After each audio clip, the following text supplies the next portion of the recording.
திண்டுக்கல் கரூர் மாவட்டங்களுக்கு எல்லையாக இருக்கிற இந்த மலைத்தொடர் மேல் இருக்கிற ஒரு கோவிலுக்கு தாங்க போகிறோம். அடர்ந்த காடு மாதிரி தான் இந்த பயணம் ஃபுல்லாகவே இருக்கும். எடுத்தோன்னையுமே நம்ம கும்பை புலி கருப்பசாமி கோவிலுக்கு கொஞ்சம் ரைட்டில் இறங்கி போகணும். அவர்கிட்ட பர்மிஷன் வாங்கிட்டு அதுக்கப்புறம் நம்ம பயணத்தை தொடரணும். அடுத்ததாக போகிற வழியில் வர்றது வந்து ஒரு அழகான ஒரு மூலிகைகள் நிறைந்த ஒரு நீரோடைங்க. இந்த நீரோடையில் நம்ம தண்ணியெல்லாம் பிடிச்சிட்டு குளிச்சுட்டு வேணால் அப்புறமா கிளம்பலாம். தர்பை புல்கள் நிறைஞ்ச மலை. ஒரு பாயிண்டில் கரூர் திண்டுக்கல் 2 வழியிலேருந்து வர்ற வழி வந்து ஜாயிண்ட் ஆகுங்க. நான் வந்து திண்டுக்கல்லேருந்து கோவிலூர் வழியாக போனது.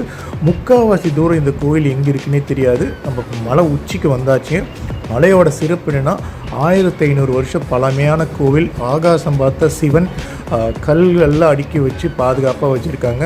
இன்னொரு மிகப்பெரிய சிறப்பு என்னென்னா வருஷம் முழுசுமே இந்த மலைக்கு மேலே போனீங்கன்னா இந்த மேகங்கள் எப்பவுமே இருக்கும். சூப்பரான ஒரு இடங்க, போய் பாருங்கள்.